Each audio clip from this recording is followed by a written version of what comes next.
We're going to talk about anger today. This video is for Sarah Scotero.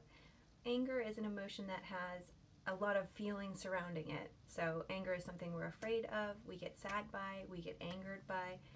It is a very complex, in some ways, emotion, and then also fairly simple in other ways.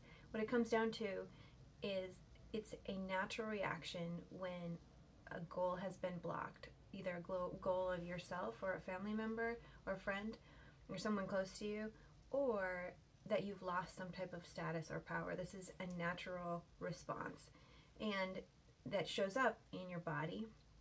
So it shows up with the racing of your heart, the clenching of your teeth, the clenching of your palms. All of those things are indications of anger. And then there's the thoughts that go along with them that tend to be along the lines of, that's not fair, it shouldn't be that way. A lot of evaluating the situation in terms of whether it should or shouldn't have. I'm not saying whether it should or shouldn't have at all. I'm just saying that those are the types of thoughts that tend to go along with it. Sometimes, though, people get acting on anger mixed up with feeling angry. And I've definitely heard this before, where it's like, it's bad to be angry. It's really bad to be angry. Well, that's like saying, it's bad to have to go to the bathroom, because it's just a natural response to living in the universe. And what becomes problematic is when people don't know how to control their anger, and then they act on anger in ways that are problematic. So anger is a natural reaction. It's going to shows up in your body. What it is not is good, bad, or otherwise. It is.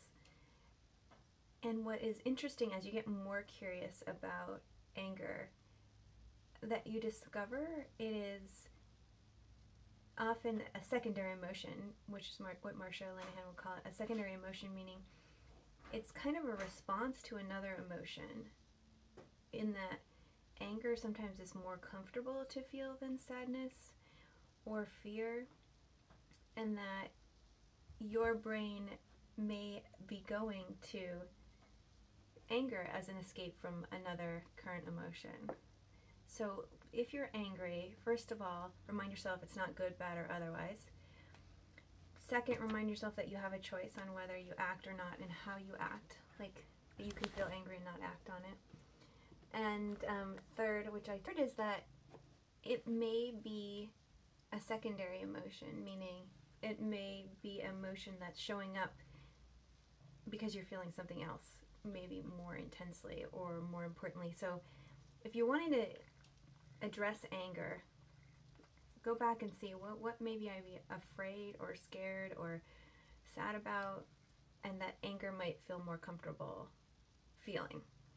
And the reason you might want to ask that question is because maybe you don't want to be run by your emotions. Maybe you would like to run your own emotions. I don't know. Think about that.